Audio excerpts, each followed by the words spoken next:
tous, ici Claire des Lucasfilles. Ce n'est pas parce que février est un mois court qu'on ne va pas se gaver de drama, donc attention, je vais vous dégainer encore une playlist très éclectique. Allez, c'est parti. Les tops. Meteor Butterfly Sword, recommandé par Delphine pour la playlist de décembre, donc coucou Delphine. Je la remercie car oui, j'ai adopté sans problème Baron Chen dans ce drama qui m'a sidéré de bout en bout dans ses choix pour le moins culottés d'intrigue. Je ne savais pas du tout dans quoi je me lançais, mais le moins que je puis dire, c'est que j'ai été harponnée d'un côté un gang d'assassins malgré eux, dirigé d'une main de fer par une maquerelle qui les cornaque depuis l'enfance et a le béguin pour l'une de ses ouailles. Elle lui sort le grand jeu en se collant à poil devant lui à la première occasion, notamment dans une sortie de bain assez mémorable. Et puis de l'autre, une jeune fille naïve dont le papa, chef d'arts martiaux, devient une cible et dont la fraîcheur et l'innocence va lui attirer l'amour a priori fort pur d'un des assassins commandités. Sauf que ça se complique car alors que la jeune fille croit s'être fait un ami qui pour l'instant reste caché, le protégé du papa a des vues sur elle et est bien résolu de ne pas se la faire carotter. Il va donc organiser un odieux projet à base d'aphrodisiaques histoire de marquer son territoire. Le plan réussit, oh trop bien, mais quelle horreur sur horreur. Boostée au Viagra, la jeune fille se retrouve la même nuit à supplier son ami pas si imaginaire de calmer ses ardeurs. Et donc banco, deux viols la même nuit dont elle garde vaguement le souvenir, mais surtout un bébé, ce qui lui vaut de se faire jeter de la famille, l'infâme violeur refusant de reconnaître la paternité. L'assassin part en dep tellement il se sent monstrueux et va traîner sa mélancolie alors que entre en scène le troisième larron, Baron Chen, frère d'armes du déprimé qui va lui aussi par hasard flasher sur la Miss et va être, contrairement aux deux, très à la hauteur. L'intrigue principale va bien sûr tourner autour de l'embrouille amoureuse entre les deux potos, du secret du bébé, mais qui est donc le papa, du projet tordu du père de la fille assez surprenant et de la vilainie sans nom du vilaineux Scrush qui franchement ne déçoit pas du début jusqu'à la fin, c'est un régal.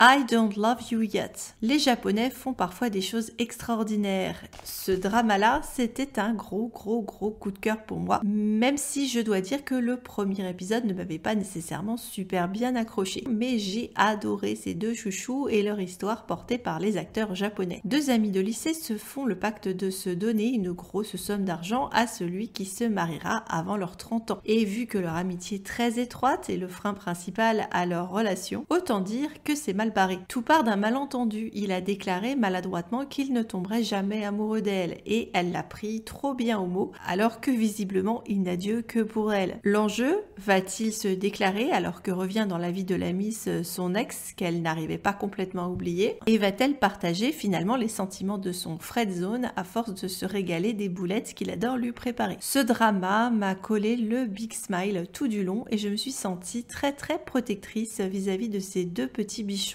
que je considérais un peu comme mes bébés et à qui je ne voulais que du bien. C'est très bien joué, réaliste, complètement adorable, le perso masculin est un rêve absolu. Je recommande à 100% si vous avez besoin d'une bonne tasse de chocolat chaud cocooning. Too Late to Say I Love You. Alors là, c'est ambiance alcool sec plutôt que chocolat chaud pour ce drama que beaucoup considèrent comme la Rolls des dramas sur fond d'air républicaine et je confirme car si vous voulez du brutal passionné sur fond de guerre de chefs rivaux et de vilains japonais, vous allez être servi. Ça pique et ça fait sacrément du bien tellement c'est chaud patate. Au niveau de l'alchimie entre Wallace Chung, qui pour être honnête aurait de l'alchimie avec un gant de toilette tellement ce type est une bombe, et sa partenaire Lee Xiaojuan. Je vous promets un épisode spécial avec Aurélie donc on pourra rentrer dans les détails. Le pitch, une jeune fille bien élevée revient de Russie et sauve les miches d'un type dans le train avec une invraisemblable séquence boule de neige contre soldats, pirouettes, cacahuètes et se retrouve plus tard à magouiller avec lui pour sauver les miches, cette fois de son fiancé, un binoclard assez veule. Ça ne va pas louper, le chef de guerre va tomber red dingue de la fille et va donc fucker sa life en lui retournant la tête la veille de son mariage. Elle va tout plaquer pour lui et rouler jeunesse dans le train de la passion, tchou tchou, mais vous vous doutez bien que ça va se compliquer entre un médecin loyal qui en pince pour la Miss, le fiancé largué qui trame sa vengeance et Dieu sait s'il va être épouvantablement immonde, monde, et une bitch qui avait prévu de ferrer le chef de guerre et ne va pas lâcher l'affaire. Préparez-vous à vous faire secouer, ce que vous comprenez dès les premières minutes avec un prologue saisissant où le personnage masculin vient débusquer arme au poing l'héroïne et s'apprête à lui tirer dessus. Si les histoires passionnelles sont votre came, satisfaction garantie avec Wallace toujours plus que parfait. Et pour note, ce couple ultra réussi a été réuni cette année dans un drama intitulé Because of Love dont je vous causerai avec bonheur le mois prochain sans faute. On continue avec Legend of John Juan. Dans la catégorie légende, qui souvent est une biographie romancée d'un personnage historique, mais pas toujours, on va ici s'intéresser à la maman de l'empereur Tianlong,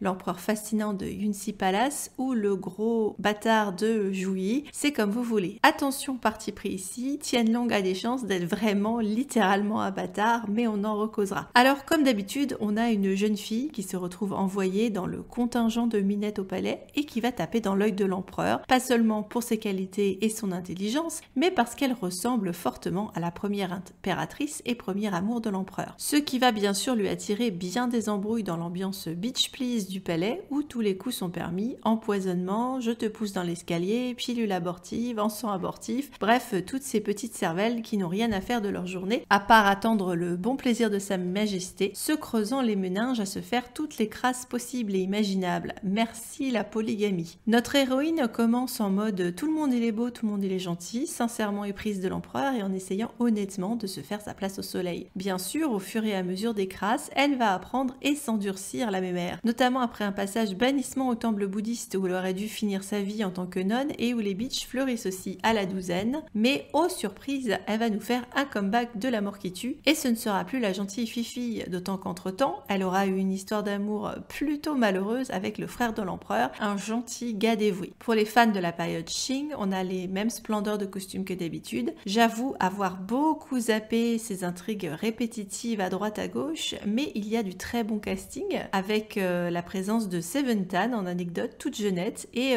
deux actrices de Sealed with a Kiss. Bon, clairement l'empereur n'en voit pas du rêve, mais ça a le mérite d'être plus réaliste que les canons habituels. Et puis bien sûr, Betty Sun est comme d'habitude exemplaire. Pour ma part, c'est l'intrigue avec le frangin qui m'a fait regarder le drama. Pas le meilleur des dramas Qing, c'est certainement un poil trop long, mais ça reste néanmoins un drama de qualité.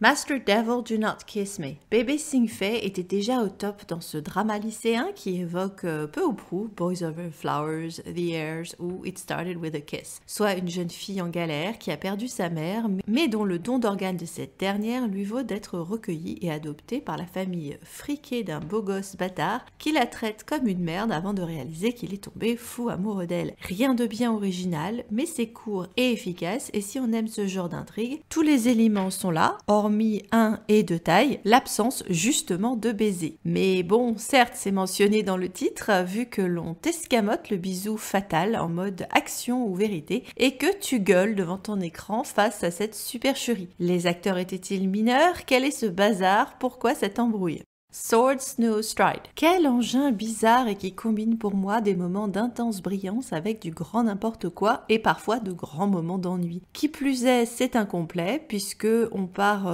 clairement sur une saison 2 ou alors s'il n'y en a pas, on va rester en plan sur les arcs narratifs et ce serait quand même ultra frustrant. Le tout repose sur la performance de l'acteur Jung Soo-yoon qui a ses fans depuis Joy of Life et qui a une personnalité, une physique, une physicalité et une façon de jouer en effet assez unique dans le paysage des dramas chinois. Il est souvent abonné aux personnages blasés et sarcastiques, mais avec un cœur d'or, et celui-là ne fait pas exception, avec une galerie de personnages secondaires assez inconsistants, puisqu'on croise seulement quelques minutes des personnages intrigants, dont au passage Wengo Gao, alors qu'on traîne avec d'autres dont eux se balèquent joyeusement. Le pitch, le fils non conventionnel du non moins conventionnel roi du Nord Liang, vagabond au début de l'histoire, rejoint sans enthousiasme la cour de son père, normalement pour prendre enfin ses responsabilités, mais en ce qui le concerne pour cultiver sa réputation de playboy nonchalant entouré de jolies filles, dont sa servante, une princesse déchue qui tente de l'assassiner régulièrement et avec laquelle il entretient une relation que j'ai adorée malgré la sous-performance de l'actrice croisée dans Truth or Dare. De là, on part dans un road movie où l'on croise des personnages les plus barrés les uns que les autres et où on alterne entre promenade en calèche et combat drama what the fuck avec poignard volant à base de gouttes d'eau, avec de temps à autre une fille sur un panda ou des espèces de gardes en base de pierre qui sortent de la caverne de la Rose d'Or. J'ai été très déstabilisée par ce drama qui est parfois mais de toute beauté et où je me demandais à d'autres moments ce que je faisais là. Néanmoins, j'ai très envie de voir la suite des aventures de tout ce petit monde, en particulier les retrouvailles du héros et de la princesse déchue que je ship à donf et qui m'ont donné des scènes d'une extrême beauté. The Moon Brightens for You.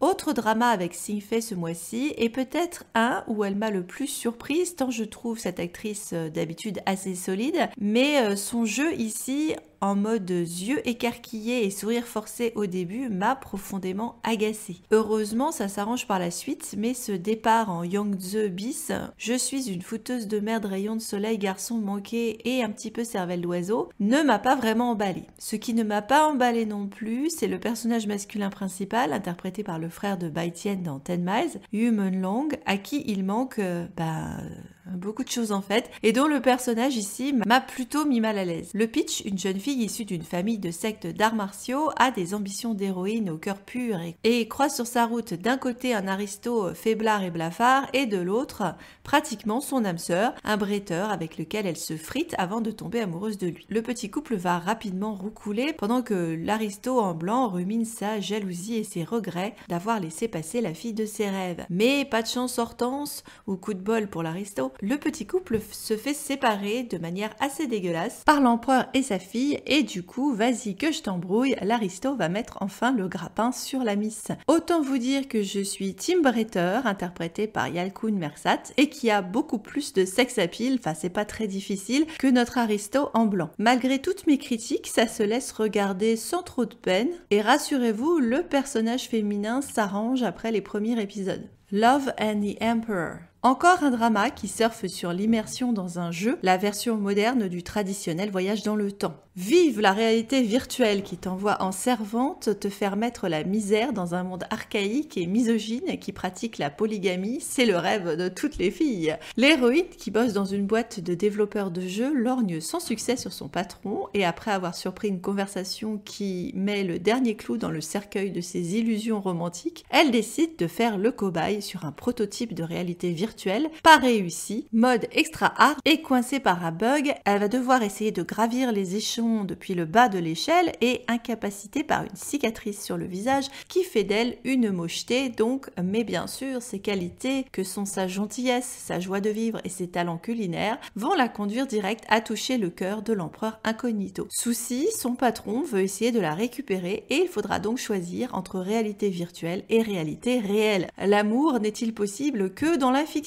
La réponse n'est pas forcément celle à laquelle on pourrait s'attendre. Rinko-san Washita Mitai. Traduit en français par Rinko-san veut essayer. Que veut-elle essayer? Le cul, bien sûr. Bah oui, parce qu'à 27 ans, cette Miss Parfaite qui bosse comme wedding planeuse est au top, à part sur un point. Elle est toujours vierge et apparemment, ça ne fait pas d'elle une femme complète. Elle peine à trouver l'étalon idéal pour remédier à ce problème, soit un type fiable qui ne vendra pas la mèche et ne se moquera pas de son cruel handicap. Mais voilà que le destin lui tend une perche sous la forme d'un collègue sexy, mais pas commode, qui va bien vouloir la dépanner, d'autant qu'il est affligé lui aussi par une coïncidence incroyable de la même infirmité. Le pacte cul de l'entraide mènera-t-il sur autre chose pour les collègues alors que d'autres tentations sont à portée de main? Ça se regarde et c'est pas bien méchant. Eroi Kareshi ga watashi wo madowasu. Eroi Karashi est un machin beaucoup plus tordu et problématique que Rinko-san, avec une héroïne particulièrement bien lookée, je dois dire, qui va faire une fixette à la veille de ses noces avec le parfait fiancé sur un type de chantier improbable qui va lui provoquer pour la première fois de sa vie apparemment une véritable explosion d'ovaires. Ce que j'adore, c'est qu'en plus l'héroïne va vraiment employer cette expression. Que va-t-elle en faire? Eh ben c'est surprenant, elle décide de devenir la fan du type et lui mitonne des petits plats et fait l'aveu de ses coupables fantasmes à sa mère et à sa sœur d'une part, mais surtout au fiancé d'autre part, en expliquant que c'est bien mieux de se poser ce genre de questions avant le mariage qu'après. L'obsession est assumée comme pleine platonique de la part de la nana qui veut s'émoustiller en tout bien tout honneur, mais vous vous doutez que ça va faire des dégâts cette histoire. Sur sa famille d'abord, qui va en perdre la boule,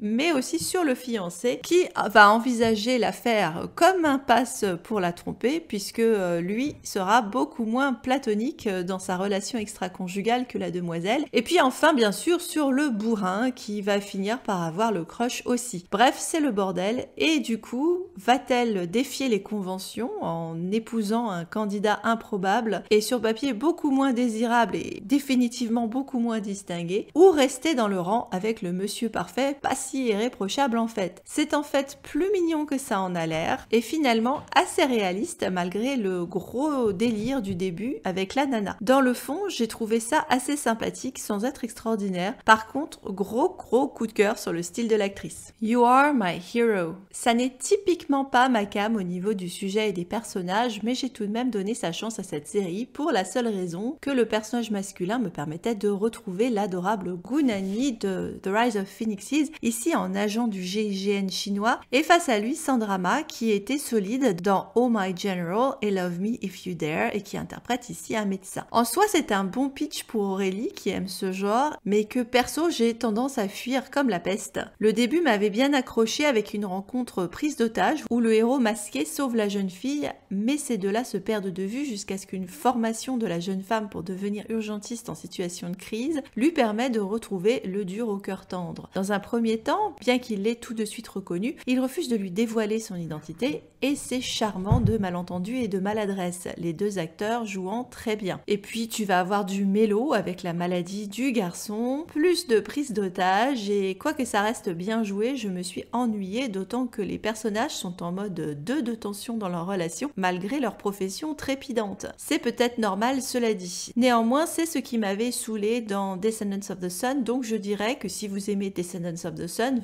allez-y, ce drama est fait pour vous. Ce petit biting ting, par contre, conserve toute mon affection après The Rise of Phoenixes. Dommage, The Lion's Secret. La série commençait là aussi très bien avec Julia Wen qui est toujours aussi charismatique et a une très belle voix et interprète ici un soldat des forces spéciales à la retraite après un PTSD qui se retrouve embauché à jouer les fiancés protecteurs d'une jeune héritière pédégère à la demande des parents de la fille qui connaissent le type depuis l'enfance. Visiblement, le gars a le béguin depuis tout petit, mais bien sûr, un trauma de la miss lui a fait oublier l'ancien compagnon de jeu et elle lui est fortement hostile dans la première moitié du drama. Honnêtement, vu sa relation avec sa meilleure copine, j'ai cru qu'elle était lesbienne et je suis persuadée que c'est là-dessus que la série aurait dû partir. Malheureusement, ce ne sera pas le cas. Et si les premiers épisodes sont bons, ça va finir par s'empatouiller dans un tas d'intrigues d'otages et d'espions et d'agents et de je ne sais quoi. Et j'ai fini par zapper de plus en plus jusqu'à ce que cette série ne soit plus qu'une peau de chagrin. En fait, c'est très simple. Tant que mamie est là, c'est super. Dès que mamie meurt, zappez. Something in the Rain.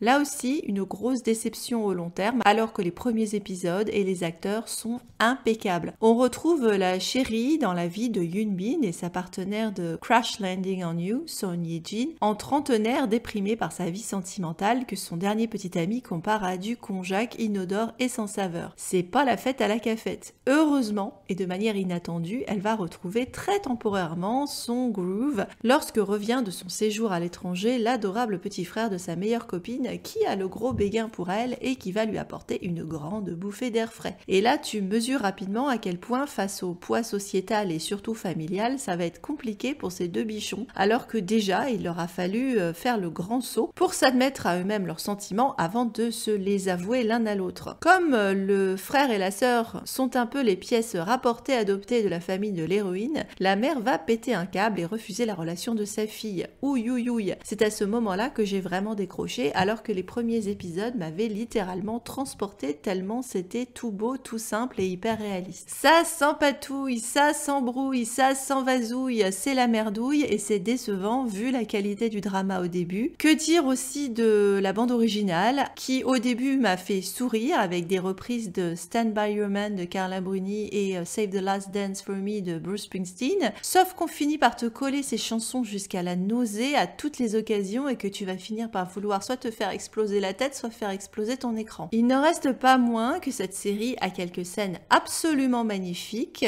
et que si vous aimez les dramas Nuna et que vous en redemandez dans le genre, c'est une série à voir absolument. Les flops. Secret Royal Inspector Enjoy. J'ai souvent du mal avec les sageuk alors que pourtant il y en a qui trouvent extrême grâce à mes yeux comme Moon Lovers, Queen for 7 Days, Moon Embracing the Sun ou Kingdom ou Love in the Moonlight. Mais là encore, je me suis barbée comme un rat mort alors que ça démarrait relativement de manière correcte et originale avec un magistrat malgré lui en campagne sous incognito et roi des fourneaux et de l'autre une jeune femme anachromiquement moderne qui cherche à divorcer de son as d'époux et surtout de sa belle-mère dragon malgré son illetrisme et sa modeste condition. Elle bataille au début dans un procès et milite courageusement pour son indépendance, ce qui te la rend forcément sympathique. Mais après, ça reste relativement la même tambouille, corruption à tous les étages et ça n'a pas particulièrement retenu mon attention, c'est le moins qu'on puisse dire, y compris dans la dynamique du couple. Désolée.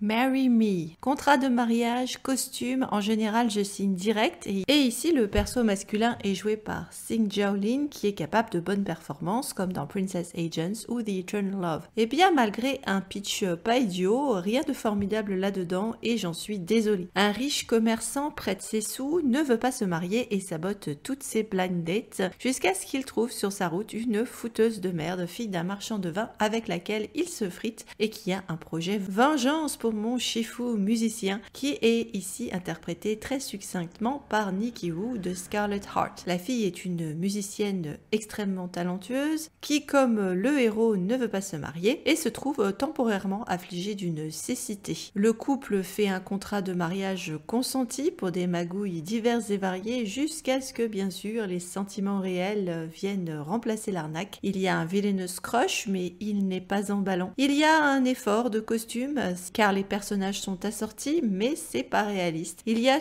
tous les éléments de la mayonnaise, mais elle ne monte jamais vraiment. Et puis il y a des escargots. What the fuck les escargots? Oh les escargots. I am the years, you are the stars. Alors pareillement sur cette série, on avait à la base un pitch pas mauvais du tout. Une jeune femme qui bosse à la morgue est atteinte d'une maladie orpheline qui la condamne à courte échéance, ce qu'elle vit plutôt bien en fait et de manière assez décontractée alors qu'elle essaie de faire le plein de sous en prévision de son décès et pour ne pas laisser son père adoptif dans la dèche après sa mort. Son destin va se retrouver emmêlé avec celui d'un créateur de mode qui lui par contre est immortel depuis un accident d'avion pendant la Première ou la Deuxième Guerre mondiale, on s'en fout, et qui, si ça ne suffisait pas d'être jeune, beau et riche, éternellement, part en mode berserk loup-garou régulièrement, ce qui oblige ses gardiens à le buter le temps qu'il se calme. Alors bien sûr, c'est à la morgue que ce couple fait sa belle rencontre, lol, et encore une fois, le concept pourrait être bien. Mais que ce soit le balai dans le cul de l'acteur, les tenues de plus en plus ridicules de l'actrice, les cascades les plus débiles que j'ai jamais vues, et les décors artificiels relativement habituels, rien ne marche là-dedans, c'est franchement le flop. Master Devil Do Not Kiss Me 2.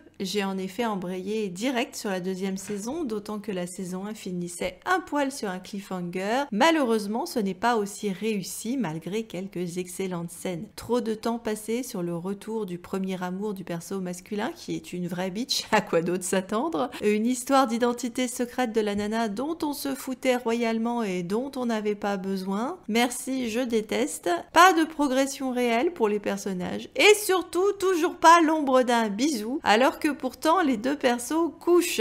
Donc ça m'a gavé quelque peu malgré les quelques bonnes scènes. Happiness. Décidément, les Coréens aiment bien les histoires de zombies et en général, ça ne me déplaît pas non plus. Mais en dépit de quelques bons épisodes au début, je n'ai pas du tout été emballée par cette huis clos dans un immeuble luxueux avec menaces existentielles extérieures et intérieures. Et les relations du petit couple amis depuis que la fille a dissuadé le mec de se suicider dans leurs années lycée. À vrai dire, j'ai regardé tout ça d'un œil absent, sans aucun investissement, un poil comme un zombie donc, pour finir par zapper quasiment tout jusqu'à la fin. Les Nigniers d'or. Meilleur acteur. D'abord, Wallace Chung. Désolée parce que le roi incontesté pour moi c'est Wallace Chung, mais comme il est tellement bon, j'ai décidé de le mettre hors compétition, sinon je ne parlerai jamais de personne d'autre. Sachez que voilà, Wallace est au top dans Too Late to Say I Love You, c'est dit, c'est clair, c'est noté. Reste Shira Soo-jin de I Don't Love You Yet, qui est absolument craquant et émouvant. Et comme je mentionne quand même très rarement les acteurs japonais, donc je voulais absolument lui faire un petit coucou ce mois-ci.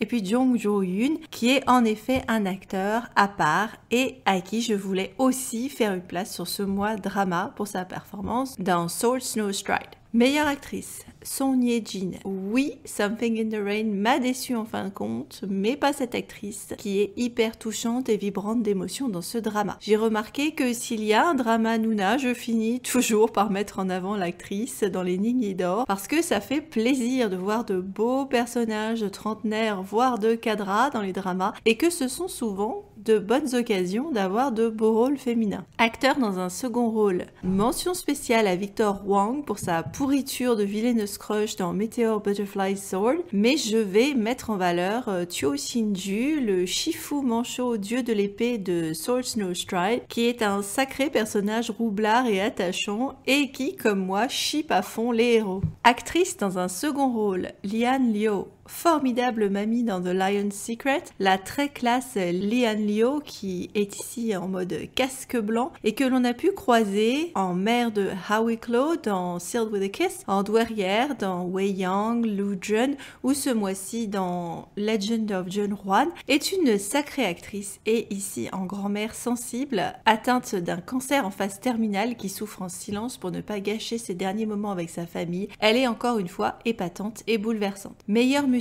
Ce mois-ci encore est assez pauvre au niveau des bandes originales, donc par défaut, ce sera Legend of Jun Hwan avec le thème de son générique très traditionnel mais assez réussi. Meilleure scène. Il y a un festival dans Meteor Butterfly Sword entre la scène d'aphrodisiaque dont vous allez vous remettre très difficilement et la rencontre / retrouvaille entre l'héroïne et l'assassin qui l'a bien malgré lui pécho. Dans Too Late to Say I Love You, la scène d'ouverture qui te harponne bien sur le bord de ton siège, la cabane pré-noces de la donzelle et toutes les scènes compliquées quand il la kidnappe pendant sa grossesse. Dans I Don't Love You Yet, la scène de démaquillage au téléphone qui est un vrai force-bombe entre les deux loulous, ainsi que la scène où l'ex de la fille sabote la déclaration d'amour du bichon. La scène du restaurant dans Something in the Rain lorsque l'héroïne prend la main du garçon sous la table, cette scène est ultra réussie. Également parce que je ne résiste jamais à cette thématique